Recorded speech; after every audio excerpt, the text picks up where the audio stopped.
Es para mí una gran satisfacción presentarles, en nombre de la Confederación Española de Organizaciones Empresariales, COE, esta sesión que tiene por objeto pues, transmitirles una visión empresarial sobre el acuerdo económico y comercial entre la Unión Europea y Canadá, que todos llamamos familiarmente, ha pasado a formar parte de los amiguetes CETA. En primer lugar, tengo que decirles que yo tenía preparado, como casi todo el mundo, una intervención la más estructurada y tal, pero las intervenciones anteriores, especialmente la del embajador canadiense, me ha destrozado la intervención porque yo les iba a decir lo mismo que prácticamente que ha dicho Eras, es que me van a permitir que improvise, que tiene el gran inconveniente de ser generalmente una intervención desordenada, pero la gran ventaja de que es sincera. Déjenme que les diga una cosa simple porque es un poco el guión de lo que les voy a decir. Desde COE hemos apoyado, apoyamos y apoyaremos el CETA. Y lo hemos apoyado, lo apoyamos y lo apoyaremos porque creemos que va en la línea de lo que son nuestras señas de identidad como confederación empresarial. Se ha dicho en las intervenciones anteriores, se ha hablado de la contestación social que ha tenido en alguna ocasión este acuerdo, y les voy a decir, todos los acuerdos, porque yo recuerdo con horror, cuando todavía nos creíamos que íbamos a firmar el TTIP rápidamente, la contestación que hubo. Y yo creo que eso obedece básicamente a dos razones. Primera razón que se esgrime siempre, los tratados de libre comercio es algo que está hecho a la medida de las grandes empresas. Esa es la primera historia con la cual se atacan los tratados de libre comercio.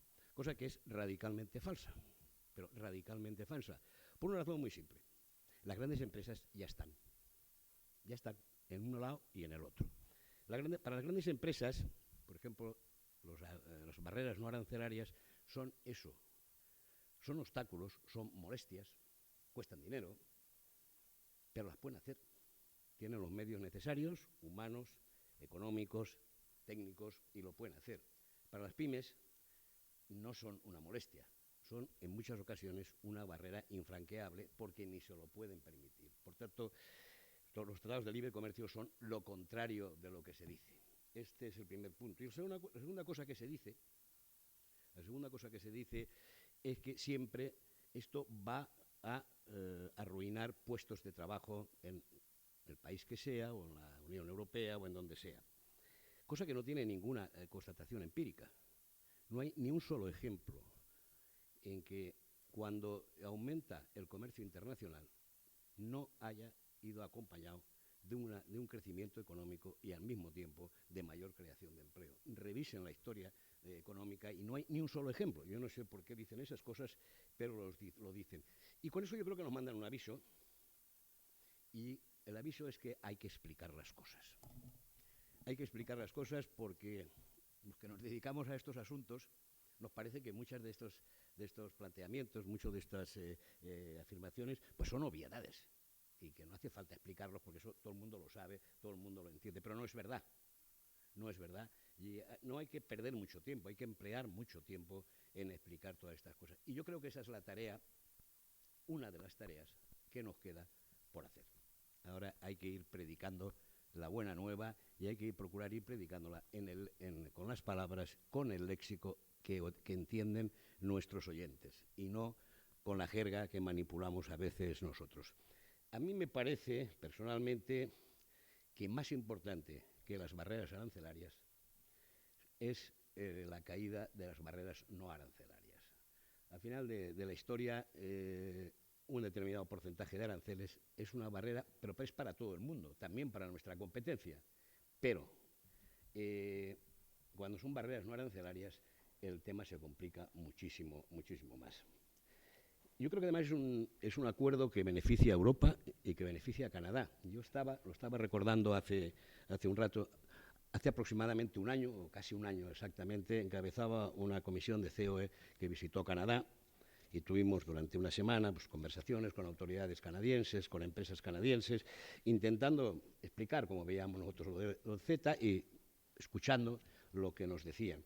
Y uno de los argumentos que escuché repetidamente, especialmente por parte de las empresas, me decían, hombre, para Canadá diversificar sus intercambios comerciales es muy importante, porque concentrarse demasiado pues es peligroso. Bueno, no hace falta que diga cuando se refieren a eso a quién se están refiriendo. Y eso era a principios de noviembre, creo, finales de octubre, no me acuerdo exactamente, desde luego antes de las elecciones americanas. Y si entonces pensaban eso las empresas canadienses, no les quiero decir nada lo que deben estar pensando después de las elecciones del vecino del sur. Yo creo que este acuerdo, además, es un acuerdo equilibrado. Es un acuerdo equilibrado. Y un acuerdo equilibrado significa que, oiga, nadie va a ganar todo, ni nadie va a perder todo. Pero esos son los acuerdos buenos, los acuerdos que duran. Yo creo que esto supone un gran paso adelante. El intercambio entre Canadá y España es importante, tanto en inversiones como en exportaciones e importaciones, pero yo creo que está lejos, muy lejos del potencial que tienen ambos países. Y, por tanto, hombre, eso no se va a resolver con el CETA, pero ayudará a resolverlo, sin lugar a dudas, porque los que tienen que hacer ese desarrollo, los que tienen que llenar ese espacio, son precisamente las empresas. No lo vamos a llenar ni las organizaciones empresariales ni los gobiernos. Además, yo creo que una vez que los gobiernos han hecho su trabajo, que es firmar el tratado, pues ya vale. Ya vale, y ahora déjennos que rellenemos nosotros eso a nuestro aire, que nosotros generalmente sabemos cómo se hacen esas cosas. Y los gobiernos, pues no tanto. Yo no me voy a extender en todo lo que me habían escrito aquí, de todas las ventajas del tratado, porque yo estoy seguro que lo van a explicar muchísimo mejor los compañeros que me siguen a continuación. Pero sí quiero repetir, a mí me parece importante que hay que explicar el tratado con todas sus ventajas y también con sus inconvenientes a los que van a ser los verdaderos protagonistas, que son las empresas. Yo quiero cerrar mi intervención diciendo que desde COE nos ofrecemos para ayudar a este trabajo en Madrid. No se olviden tampoco, yo vivo en Valencia, que España es un poco más grande que Madrid, existe mundo más allá de la M40 y para ir a explicarlo, y las empresas están allí también. Y sin más, yo voy a pasar la palabra a los contertulios que van a seguirme. Doña Purificación Torreblanca, directora de Calidad y Medio Ambiente de Acciona. Don Óscar Vázquez, presidente y consejero delegado de Bombardier, firma muy conocida. El señor Pierre-Adrien Fleurin, director de exportación de Torres. Todos conocemos la firma Torres y la bebemos. Y don Alfonso Jiménez, presidente y CEO de Cascajares, que tiene además un centro de producción en Canadá. Yo creo, no sé quién ha escogido estos dos últimos intervinientes, pero teniendo en cuenta lo cerca que está en Navidad, pues yo creo que con los productos de los dos intervinientes podemos tener una comida de Navidad perfecta. Y por último, last but not the least, moderará esta sesión el director de Relaciones Internacionales de la Cámara de España y mi buen amigo Alfredo Bonet. Muchas gracias.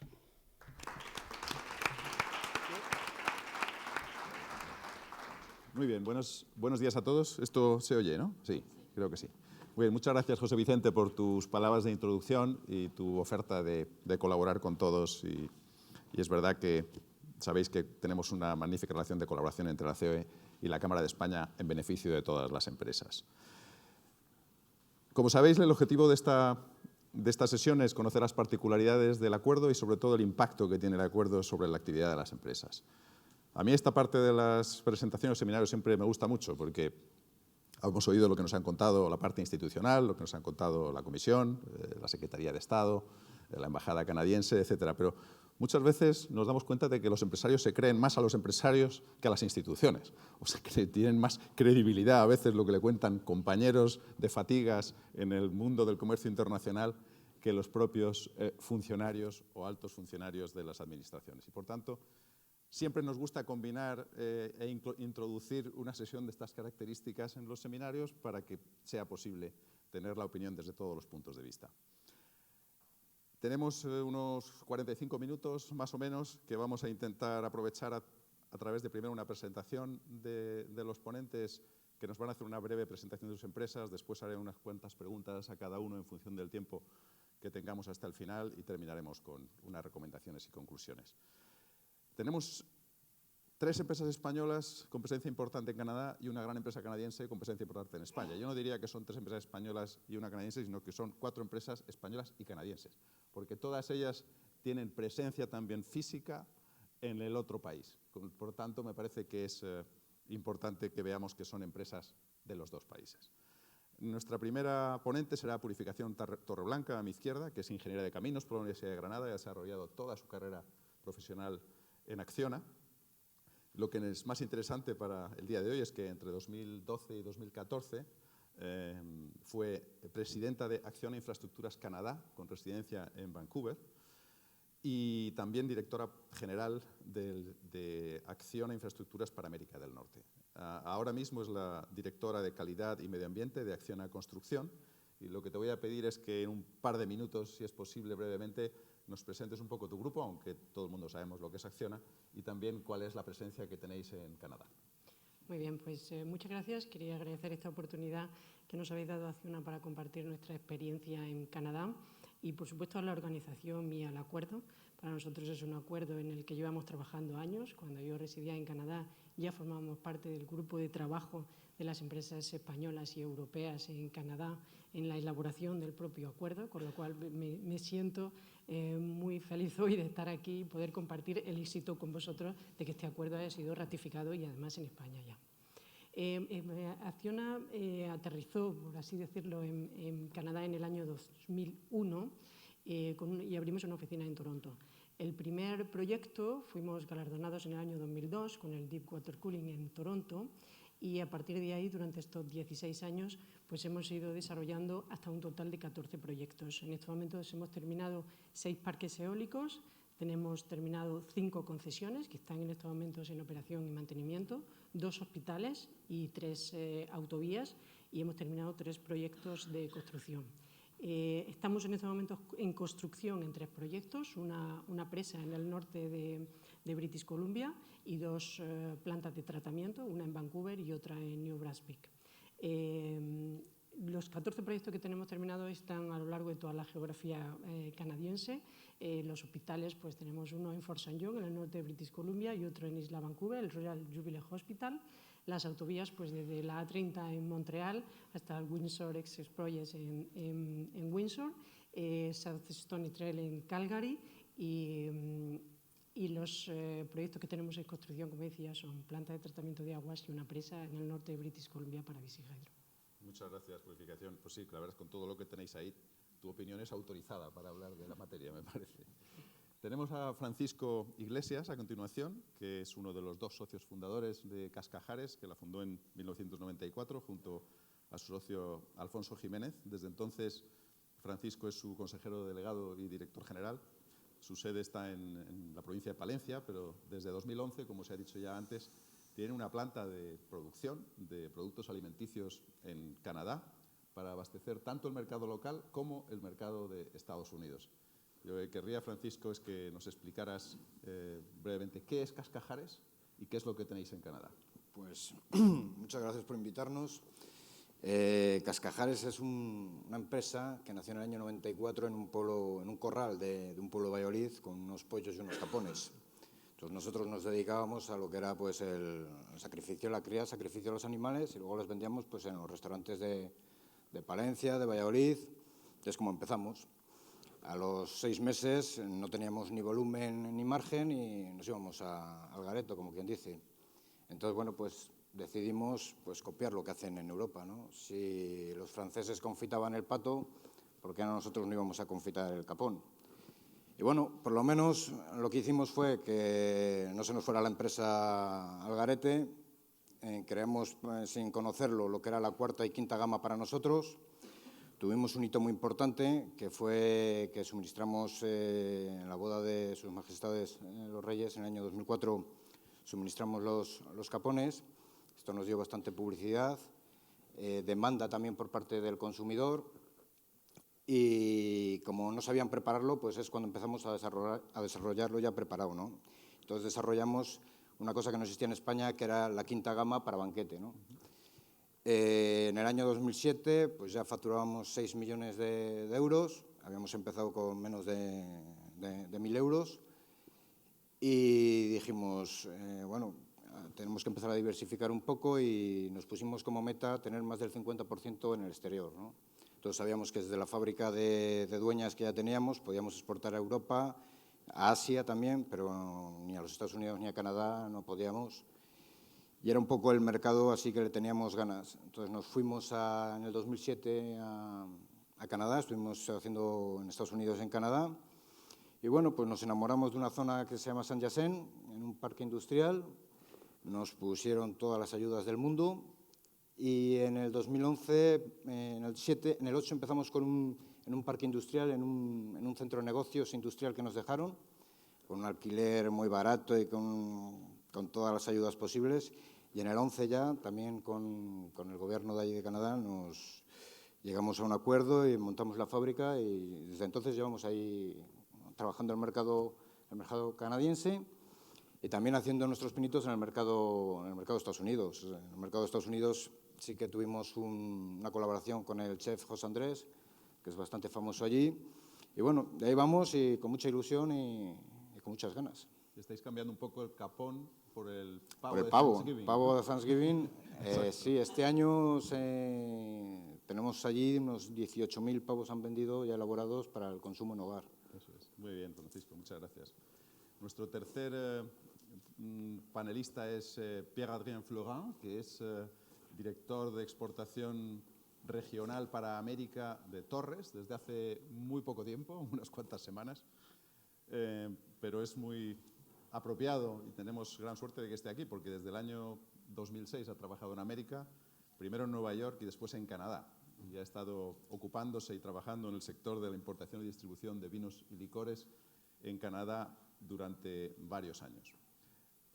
¿Nos puedes presentar brevemente tu compañía? Bueno, no hace falta tampoco mucha presentación para Torres, que es, como sabéis, la empresa española de vino que está más presente en todos los países del mundo. Yo creo que está casi en todos los países que existen.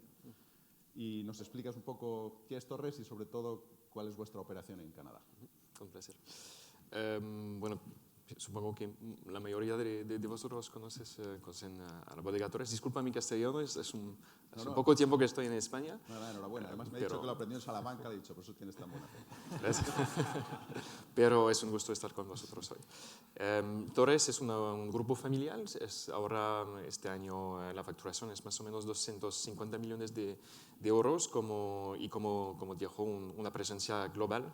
Una empresa familiar que vende a más de 100 países de exportación y una presencia en Canadá que viene de más o menos 50 años, es una presencia histórica y ahora esta bodega desde los 3 últimos años fue nominada la bodega más admirada del mundo por un periódico que se llama Drinks International, que cada año me da el nivel de reconocimiento de las bodegas a través del mundo. Es el tercer año que la bodega Torres tiene este reconocimiento. Y en Canadá especialmente tenemos una presencia histórica en cada mercado y en Quebec, por ejemplo, tenemos una cuota de mercado de más o menos 10% y en cada provincia también una presencia, gracias a una presencia histórica y el hecho de que la familia Torres, que venga a Canadá más o menos cada año, entonces conoce a los actores del mercado y también los consumidores. Lo aprecian mucho, ¿no? Muy bien. Gracias. Muchas gracias, Pierre. Y nuestro cuarto panelista es Óscar Vázquez, que es presidente y consejero delegado de Bombardier España desde el pasado mes de junio, ¿no? Tras una larga carrera de 16 años en la compañía, diversos puestos de responsabilidad y además en muchos países, ¿no? Porque tengo entendido que has estado no solo en España, sino en Reino Unido, Austria, Singapur y Suiza, que era donde estabas cuando te nombraron presidente. Donde todavía estoy. Todavía estás. Pero estás a caballo. Moviéndome ahora mismo. Muy bien. Pues nos puedes, por favor, presentar Bombardier, sí, grupo y lo que tenéis en España, sí, que es una importante instalación industrial. Sí, lo haré brevemente. Bueno, primero decir que estamos de cumpleaños, porque hace 75 años que la historia de Bombardier empezó, muy ligada a Canadá, y empezó pues como una historia de innovación y de emprendimiento, ¿no? Con nuestro fundador Joseph Armand Bombardier, inventando el primer vehículo motorizado para la nieve. Y desde entonces pues, nos hemos convertido en un grupo líder en la industria tanto ferroviaria como aeronáutica, ¿no? Y somos probablemente hoy en día el único grupo que somos capaces de proporcionar soluciones para ambas ecuaciones, la aeronáutica y la ferroviaria. Nuestra compañía está basada el cuartel general está en Montreal, en Canadá, Si bien estamos organizados en dos divisiones, la aeroespacial, que sí que tiene la sede también en Canadá, pero la ferroviaria, que le llamamos Bombardier Transportation, la sede está en Berlín y es una compañía, yo diría, con un gran foco en Europa, ¿no? Somos alrededor de 66.000, ¿se oye? Sí, ¿no? Sí, sí. Somos alrededor de 66.000 personas en más o menos 30 países y unas 70-75 fábricas. Más de la mitad de esa gente está en el negocio ferroviario y yo diría que alrededor de un 70% de esa gente está en Europa. De hecho, el gran crecimiento que hemos hecho en la parte ferroviaria, la parte ferroviaria empezó en el 74 en el Metro de Montreal, ha sido una parte que ha crecido exponencialmente, principalmente no tanto por el desarrollo orgánico, sino por adquisiciones. Y una buena parte de esas adquisiciones hechas en Europa, de compañías europeas, la parte ferroviaria como AEG, ABB, Ericsson, Daimler, compañías muy conocidas, ¿no? Con lo cual, yo diría que estoy de acuerdo contigo, nos sentimos una compañía netamente europea cuando hablamos del negocio ferroviario, ¿no? En España tenemos una presencia muy importante y una historia muy larga de más de 100 años y evidentemente nos sentimos tanto españoles como canadienses, ¿no? Sí, sí, pues muchas gracias. Vamos a empezar con purificación. Vosotros ya hemos visto la enorme experiencia que tenéis en el mercado, además en un abanico muy diversificado de actividades de vuestro grupo. Estáis ahí presentes hace tiempo, has dicho ya hace muchos años. Querría saber por qué decidisteis entrar en Canadá. Siempre hablamos de que existen bastantes similitudes y paralelismos entre España y Canadá. Son dos países parecidos de tamaño, like-minded, con una estructura administrativa incluso similar, etc. Pero además, en el sector vuestro más importante, que es infraestructuras, energía, pues supongo que era un mercado en el que había cosas por hacer y vosotros visteis ahí una oportunidad. Además, según tengo entendido, vosotros fuisteis la primera empresa española que consiguió un PPP en Canadá, que fue un hospital, ¿no? Entonces, ¿nos explicas un poco por qué os atrajo el mercado de Canadá? Bueno, a nosotros nos atrajo el mercado de Canadá primero por la cantidad de cosas, completamente de acuerdo, que tenemos en común con Karen. Tenemos muchas cosas en común, compartimos, aunque en culturas diferentes, pero compartimos las bases de esa cultura. Y a nosotros nos atrajo al mercado canadiense primero por las grandes necesidades que entendíamos que iba a haber allí en el futuro y por las grandes inversiones que podía desarrollarse en función de su economía. Es decir, similitudes en grandes economías y seguridad de mercado también. Entendíamos que era un mercado, íbamos buscando mercados en el largo plazo, mercados estables y sitios donde implantarnos. El producto de los PPP fue nuestra principal rampa de lanzamiento, debido a que tenías que ser una empresa muy completa y muy especializada para poder ofrecerle al cliente diseño, construcción, operación, mantenimiento y financiación. Con lo cual nosotros nos sentíamos capaces y nos sentíamos fuertes en ese momento porque lo habíamos desarrollado en España y en algunos otros países y era el momento de avanzar hacia el mercado internacional y además con bastante éxito elegido Canadá como uno de los países en nuestra estrategia y se demuestra. Entonces el gran producto en el que nos sentimos cómodos y que hemos desarrollado ha sido el PPP, que es un ciclo completo, el ciclo de vida del proyecto y además da la estabilidad en el medio y largo plazo. Perfecto. Vosotros estáis presentes, como hemos visto, en muchas partes del país. Habéis tenido muchos clientes públicos, entiendo, tanto estatales como provinciales y municipales y de todo, ¿no? Entonces, habéis encontrado, uno de los temas más importantes del CETA es lo que estábamos hablando del acceso a la contratación pública, ¿no? ¿Vosotros habéis encontrado dificultades de acceso por no ser canadienses en algunos de los contratos o de los proyectos que os habéis presentado? Es decir, ¿habéis dejado de hacer algo por haber encontrado dificultades en poder presentaros? Bueno, generalmente cuando hemos dejado de poder acceder a esos concursos públicos ha sido por falta de experiencia especializada en determinados productos. Nosotros hemos trabajado desde mucho más con clientes provinciales y clientes locales. Con el cliente estatal hemos trabajado muy poco porque prácticamente todas las inversiones proceden de la provincia. Hemos trabajado con algunos clientes privados, incluso hemos trabajado con algunas empresas de oil and gas, pero nuestro principal cliente ha sido siempre el provincial, pues Alberta Transportation, Infraestructuras Ontario, el Ministerio de Transportes de Quebec, la ciudad de Edmonton, la ciudad de Ottawa, la ciudad de Windsor. Hemos trabajado siempre para empresas locales.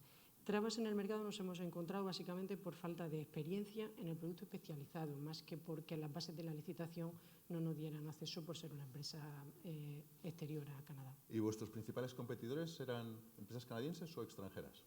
Pues al principio eran sobre todo empresas canadienses y luego se abrió muchísimo el mercado. Cuando nosotros llegamos en 2001, en el 2002, cuando nos adjudicaron además la A30 de Montreal, que fue nuestro primer P3 grande, que eran 1.800 millones de dólares canadienses, no había muchos competidores canadienses. Prácticamente 2 empresas canadienses accedían a ese mercado.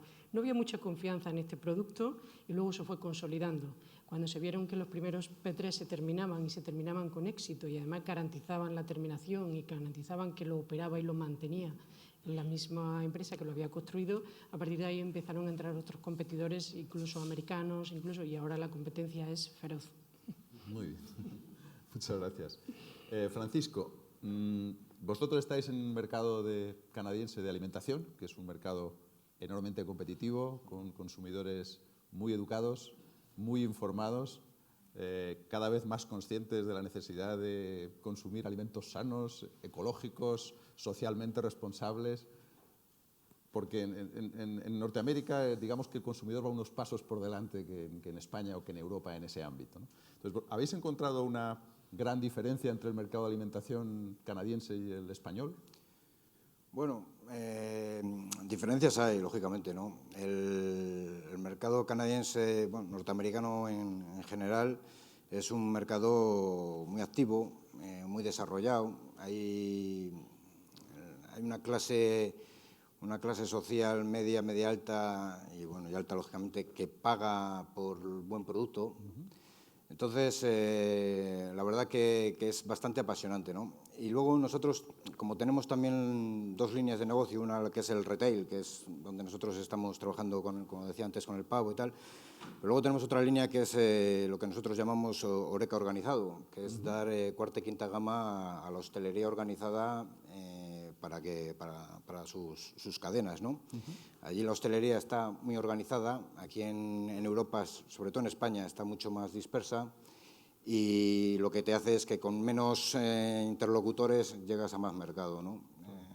Para nosotros y luego es un mercado que tiene margen todavía. Lo que hicisteis vosotros es que, como decías, que teníais dificultades de exportar a Canadá y a Estados Unidos por las barreras por el FDA. Técnicas, por las barreras sanitarias, etcétera. Pues al final lo que hicisteis fue decidiros decir, bueno, pues produzco allí y me salto las barreras. Sí. Cosa que a lo mejor si hubiera estado en vigor el CETA no habríais tenido que hacer. Pero bueno, vamos, de momento, como no estaba en vigor el CETA, en 2011 os decidisteis a implantaros allí.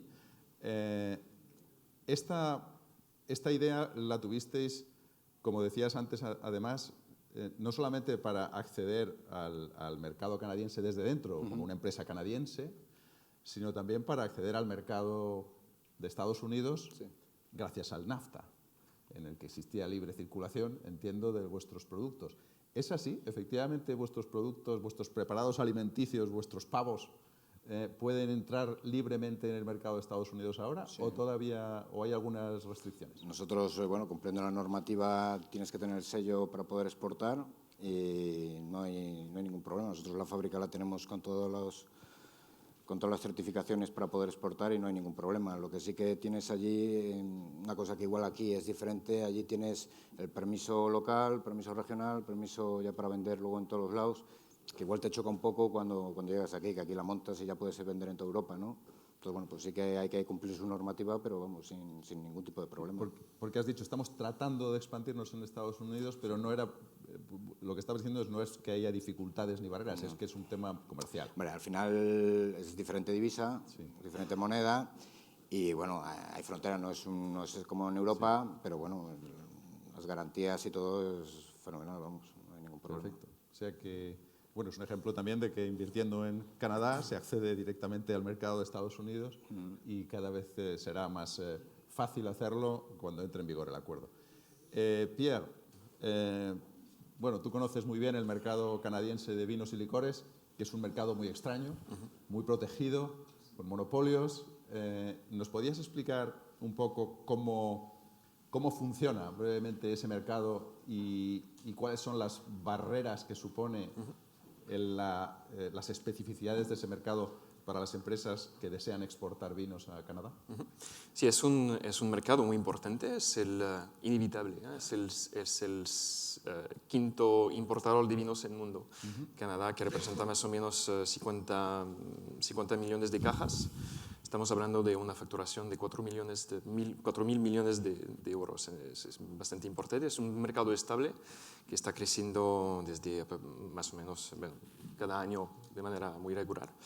La buena noticia es que los canadienses viven vino y cada vez más. Tiene un aumento del consumo de más o menos 15% desde el 2010. Es un buen mercado y lo que hace que el mercado es único es que la mayoría de las provincias tienen un monopolio de distribución que pertenece al Estado. Entonces el Estado maneja o controla la supply, Sí, la oferta, gracias. Y bueno, las ventas, la logística, también a él pertenecen las tiendas. Entonces los monopolios de Estado deciden de qué productos entran, cuáles son las condiciones y lo ponen también en el mercado. Eso también nos ha dado unas ventajas también para los productores europeos, es que el mercado canadiense, ahora los canadienses son casi tienen un nivel de consumo, pero también calitativo de consumo del vino, que es más alto que la mayoría de los países. Conocen el vino. Hay una cultura de apreciación, puedo decir, del vino que es muy, muy elevada.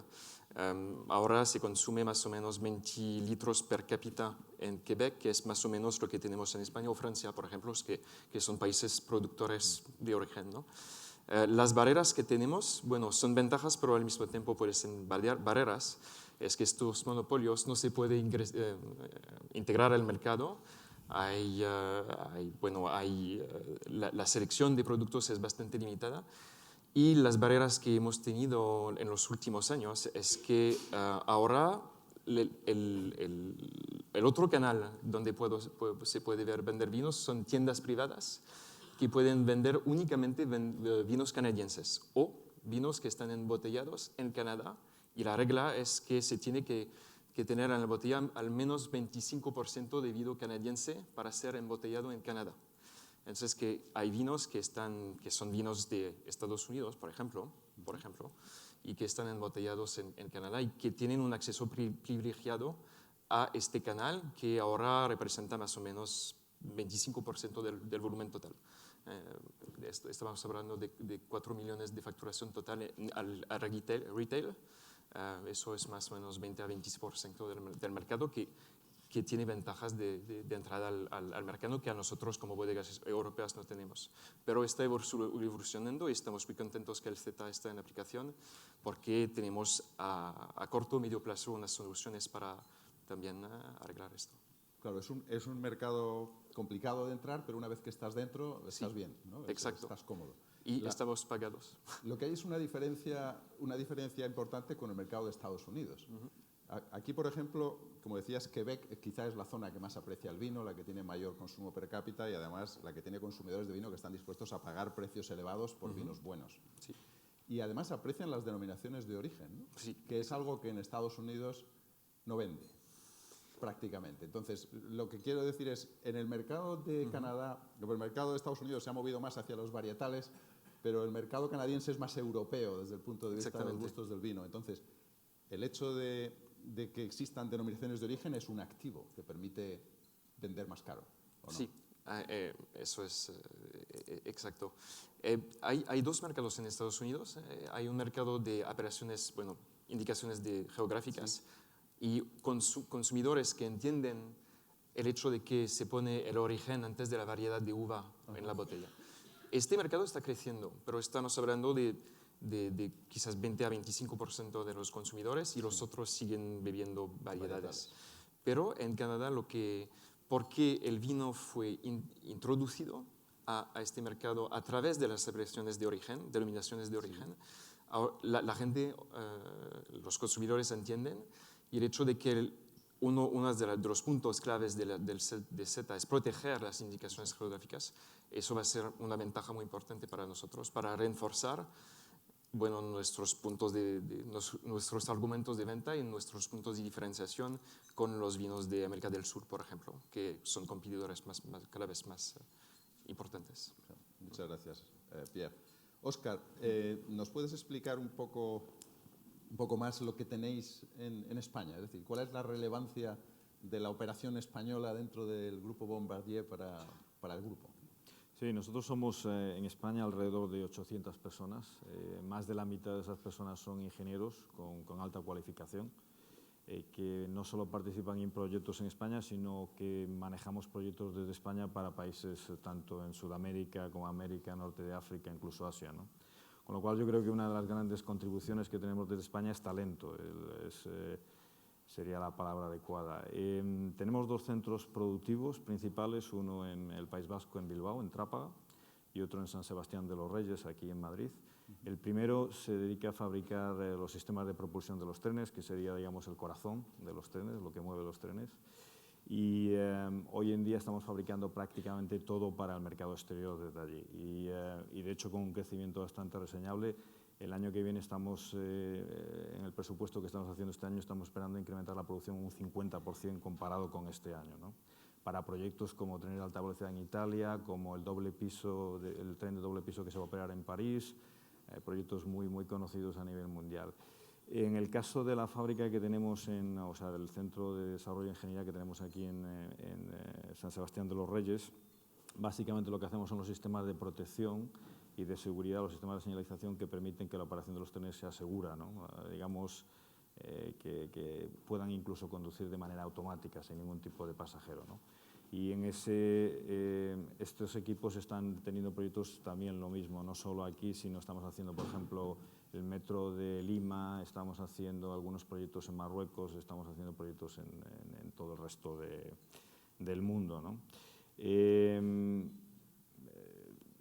Vemos la posibilidad incluso de crecer, ¿no?, en España. Yo creo que una cosa, y vuelvo a reseñar el tema del talento, ¿no?, una cosa que a nosotros nos produce una gran satisfacción es el equipo humano que tenemos aquí, y qué bien este equipo humano, la formación que la gente tiene hoy en día en España y lo bien que la gente se desempeña en proyectos internacionales, no solo por la formación, sino también por nuestra manera de ser, por la cultura, por lo abiertos que somos, ¿no?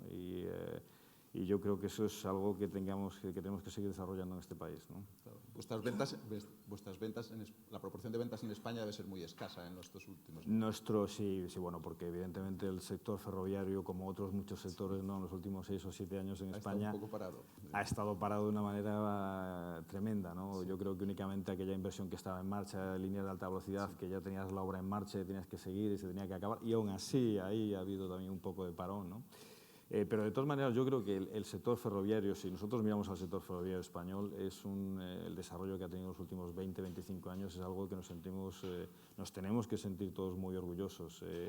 De hecho, yo me acuerdo, y creo que todos nos acordaremos, ¿no?, hace 30, 40 años subirte a un tren en España no era sexy para nada. Desde luego los trenes llegaban tarde, no ofrecían un servicio de calidad, eran viejos, etcétera, etcétera, ¿no?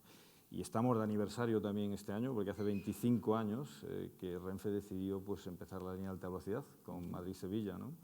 Y es increíble lo que ha cambiado la percepción del transporte ferroviario en los últimos 25 años. Hoy en día coger un tren para ir a Barcelona es una maravilla, ¿no? Y eso ha hecho que el paradigma de la ecuación de movilidad en este país ha cambiado tremendamente. O sea, hemos pasado de... Un ejemplo claro es el trasvase de pasajeros del avión al tren en el corredor de Barcelona-Madrid, ¿no? Era impensable hace tiempo. Yo he trabajado en Barcelona también y he sido un commuter de puente aéreo casi 2 o 3 veces por semana, y hoy eso es totalmente impensable, ¿no? Con lo cual, ahora que se está recuperando la inversión en España, que se ve, y que Renfe está pensando y el gobierno está pensando, ¿no?, en recuperar y no solo hacer líneas de alta velocidad, sino traspasar o de alguna manera trasladar ese servicio de calidad a otras líneas convencionales, regionales, de cercanías, ¿no? Yo creo que ese impulso que se va a ver en los próximos años va a cambiar todavía más ese modelo y va a evolucionar el transporte en España junto con los desarrollos en las ciudades, ¿no?, que van a tener, como por ejemplo aquí en Madrid, cuando tengamos Castellana Norte y toda esa necesidad de transporte urbano que va a haber ahí. pues va a evolucionar el transporte en España todavía a un sistema mucho más sostenible, que al final es lo que las ciudades necesitan, ¿no? Y de todas maneras, comparado con países de nuestro ámbito, el uso que hacemos de este transporte en España todavía es muy pobre. Ha crecido mucho en los últimos años, pero el potencial es enorme, ¿no? Muchas gracias. Purificación. Vosotros no habéis tenido ningún caso de disputa inversor-Estado, ¿no? Afortunadamente, ¿o sí? ¿Habéis tenido alguno en Canadá? Bueno, nosotros cuando hemos tenido algún conflicto, más que disputa, pues se han nombrado una serie de árbitros que han tratado de llegar a un acuerdo, y en la mayoría de los casos hemos llegado a un acuerdo mucho antes de llegar a los tribunales, sino que en base a arbitrajes o en base a incluso a mediaciones. Primero hemos utilizado mucho el proyecto de la mediación, o sea, intentar nombrar un mediador, que consiste en nombrar un mediador en el cual pues vamos las partes, explicamos cuáles son las causas del conflicto, y el mediador pues intenta que las dos partes cedan hasta llegar a un acuerdo.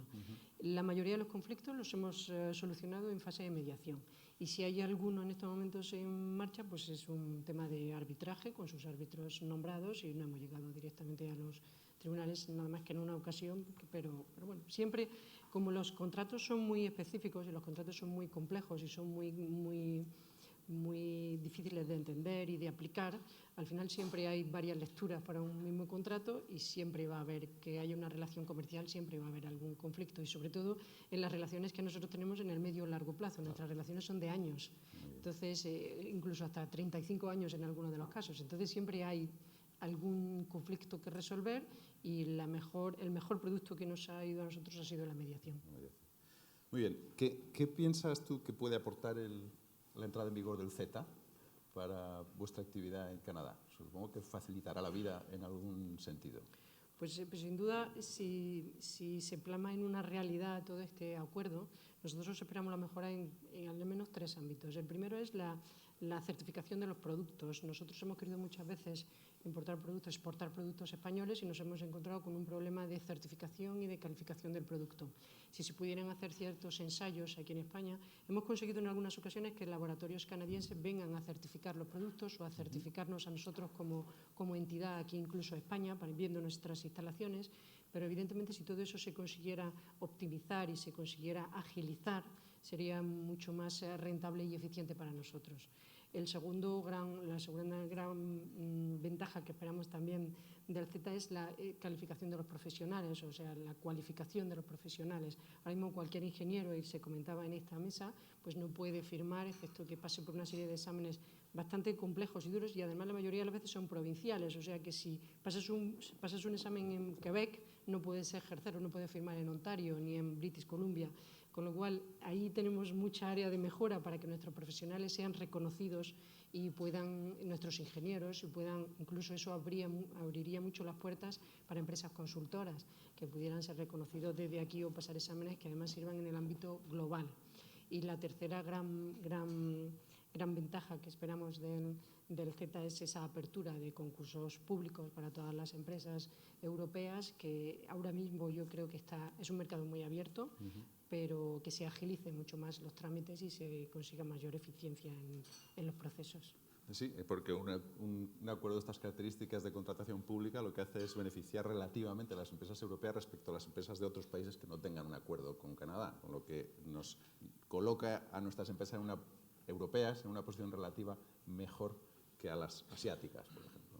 Sin duda. Muy bien, muchas gracias. En el caso de Cascajares o vuestro, Francisco, porque varias de las cosas que ha dicho Purificación yo creo que ya están en vigor. Esto del reconocimiento de los profesionales, ingenieros, etcétera, yo creo que ya en principio se puede hacer, ¿no? O sea, que probad a ver si es verdad. Ya se supone que ya está en vigor, ¿no? En el caso vuestro de Cascajares, ¿qué ves que os puede aportar la entrada en vigor de este acuerdo? Hombre, nosotros, un poco por las características de nuestra empresa, tener allí estructura y tener aquí estructura y tener conocimiento del mercado canadiense y del mercado español, pues a nosotros se nos abre el tema de importación y exportación, se nos abre un mercado bastante grande, ¿no? Tanto de empresas canadienses que quieren venir a Europa, como también dar el juego a empresas de otros sectores de la alimentación españolas que quieran irse a Canadá. Tenemos allí una fábrica y tenemos almacenes y podemos dar esa cobertura. Y luego, por otro lado, para una pequeña empresa, para una pyme como nosotros, que tenemos un equipo, pues no llegamos a 100 personas, somos limitados, los recursos humanos son muy limitados, pues el tráfico de personas, ¿no? El poder mandar para allá profesionales y traer para acá, bueno, pues para nosotros si aquí tenemos un pico de trabajo, pues poder traer gente para acá o mandar para allá. Ahora mismo estamos mandando gente para allá y, bueno, pues las complicaciones. Cuando hubiéramos empezado, hubiera sido esto del Z muy bueno para nosotros. Pero bueno. En todo lo que os habéis esforzado, ¿no? Sí, pero bueno, pero muy bien. Muy bien. Pierre, vosotros que hemos comentado ya el tema de la protección de denominaciones de origen, que eso lo que hace es valorizar las denominaciones de origen, proteger las posibles usurpaciones y, por tanto, preservar el nivel de calidad y de precio al que se pueden vender los vinos protegidos, ¿no? Aparte de la protección de las denominaciones de origen, que vosotros, Torres, vendéis con denominación de origen y sin denominación de origen. Supongo que tenéis los dos tipos de vino, ¿no? ¿Qué ventajas crees que puede aportar el Z? Hay unas ventajas. Bueno, la protección del origen es importante. La otra que estamos viviendo ahora, porque fue entrado en vigor hace unos días, es la disminución de una tasa federal que estaba solamente aplicada a los vinos importados. Y eso, acabamos de recibir los últimos precios, va a bajar como 5 a 10 céntimos por cada botella que está vendida en Canadá. Entonces es una ventaja, no es grande, pero nos va a ayudar un poquito. Y también, tercera ventaja, que quizás tenía que empezar con esta porque es la más importante, es que estas 300 tiendas privadas que solamente venden vinos canadienses, el acuerdo prevé que se fija este número, entonces no haya más tiendas privadas como decimos off-site, es decir, que no está en la bodega, porque Canadá también produce vino. Entonces las tiendas que están en la bodega, claro, es natural que tenga una tienda para vender el vino, pero son tiendas que están en las ciudades, ¿no? En Toronto, por ejemplo, o sea, en Vancouver. Entonces este número se va a fijar y esta competición difícil, o sea, un poquito desequilibrada, se va a parar un poquito. Esperamos que en 5 años, a medio plazo, hay una cláusula de rendezvous que dice que hay otros puntos, por ejemplo, márgenes diferentes por vinos de Canadá y vinos importados, que también este tema se va a discutir y a arreglar. Entonces, para nosotros es positivo que haya esta forma de discusión y son oportunidades de crecimiento, por supuesto. Muchas gracias. Óscar, ¿vosotros el Z? Bueno, no quiero repetir todo lo que han dicho mis compañeros, ¿no? Yo creo que estoy totalmente de acuerdo, ¿no? Libertad en mover talento de un lado a otro, facilitar exportaciones, hay un montón de razones, ¿no? Y de beneficios. Pero sí quería resaltar uno de los puntos que ha venido saliendo en esta conversación, ¿no? Y es el hecho de, si tú preguntas a Bombardier, la gente esperaría, ¿no?, que dijésemos que vamos de alguna manera a acelerar la economía canadiense para poder exportar más a Europa. La realidad es que hoy en día, si yo miro a Bombardier Transportation, el 70% de nuestra capacidad productiva está en Europa, con lo cual este acuerdo lo que va a hacer es que podamos exportar más desde Europa a Canadá, para beneficio de compañías como la que tenemos aquí en Bilbao, en Trápaga, ¿no?, que va a poder exportar productos. Y eso demuestra que al final este tipo de acuerdos no hacen otra cosa que responder a una realidad que ya está ahí en el mercado global, ¿no?, y que compañías como las nuestras ya de alguna manera han encontrado la salida antes, y esto lo único que hace es normalizar y traer un marco en el que podamos desarrollar nuestra actividad empresarial, hacer crecer los países en los que estamos presentes, bien sea nuestro país de bandera o no sea nuestro país de bandera, que no importa en realidad hoy en día, porque al final un empleado de Bombardier aquí en Bilbao se siente tan español como cualquier otro, ¿no?, como Casajares o como Acciona. Y al final desarrolla y fomenta la competitividad, que es la única manera en que vamos a garantizar la sostenibilidad de nuestra industria, la sostenibilidad de nuestros países, y vamos a ser capaces de competirse con otros países que no están de alguna manera o no sponsorizan de alguna manera tanto el libre comercio como hace la Comunidad Europea y Canadá, ¿no? Y hay muchos países que podríamos nombrar y que no vamos a nombrar ahora, ¿no? Muy bien, nos entendemos. Muy bien, pues gracias. Había pensado que si nos sobraba tiempo abriríamos alguna pregunta al público, pero no tengo tiempo. Entonces, lo que vamos a hacer es cerrar. Yo os voy a preguntar o a pedir, aquí habrá empresarios que no han abordado nunca el mercado canadiense y que a lo mejor están pensando hacerlo, animados por el CETA. Y os pediría cerrar esto con muy brevemente, 1 minuto cada uno, alguna recomendación o consejo que pudierais dar a alguna empresa de vuestro sector o no que quiera abordar el mercado canadiense. ¿Qué debería hacer? Bueno, pues mi consejo sería, nosotros, como bien ha dicho Óscar y como bien ha dicho Karen, tenemos mucho talento y somos muy complementarios. Tenemos mucho que aportar, porque somos una mentalidad y una cultura muy abierta, pero también tenemos mucho que aprender. Entonces, mi gran consejo es ir, ver qué podemos con nuestro conocimiento aportar para mejorar lo que ya se hace allí. Porque muchas veces hemos querido llegar a descubrir cosas nuevas, que también, pero basados sobre todo en el conocimiento que ya existe allí. Entonces, mi consejo es ir, ver qué se puede aportar con todo nuestro talento y en base a nuestra cultura, y a partir de ahí decidir invertir y tener algo de paciencia. No es un mercado rápido, pero sí es un mercado muy seguro y es un mercado muy, muy abierto y muy recomendable para las empresas. Muchas gracias, Francisco.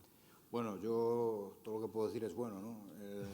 La internacionalización para una pyme es muy dura, muy dura. Entonces hay que elegir mucho los plazos en los que lo vas a hacer y dónde te vas. Entonces Canadá lo que te da es una seguridad jurídica muy importante. Los canadienses es buena gente, es decir, tú vas para allá y te encuentras como en casa, así como en otros países pues es un poco más complicado, te abren las puertas bastante. Y bueno, la verdad que se trabaja muy, muy a gusto, ¿no? Tienes un mercado con dinero, tienes seguridad, tienes al lado también Estados Unidos, pues no se puede pedir mucho más, ¿no? Es decir, luego te ayudan todo lo que pueden, pues muy recomendable. Muy bien, gracias. Pierre. Totalmente de acuerdo con vosotros. Son buena gente. Son buena gente. Hay una energía en Canadá increíble, que es una energía de Norteamérica, una cultura bastante cerca de nosotros en Europa. Entonces es un país, vivía allá, entonces voy a decir maravilloso, pero y con una mente empresarial, puedo decir esto, que es muy, muy ayudable. Y pienso, bueno, es un país también muy diversificado, entonces Ontario no se parece a British Columbia, que no se parece a Quebec, idiomas diferentes también, y forma parte también del placer de hacer negocio con Canadá, es que diría la gente y la cultura también. Muy bien. Y Óscar, te preguntaré a ti, es el país de tu matriz, tienes que hablar bien, necesariamente. Por supuesto. No, yo diría tanto para las empresas españolas en Canadá como las canadienses en Europa, ¿no? Colaboración, alianzas. Yo creo que estamos en un mercado cada día más global, en lo que economías de escala importan y la movilidad de talento y tecnologías es inmensa, todo va muy rápido, todo se transmite muy rápido, ¿no?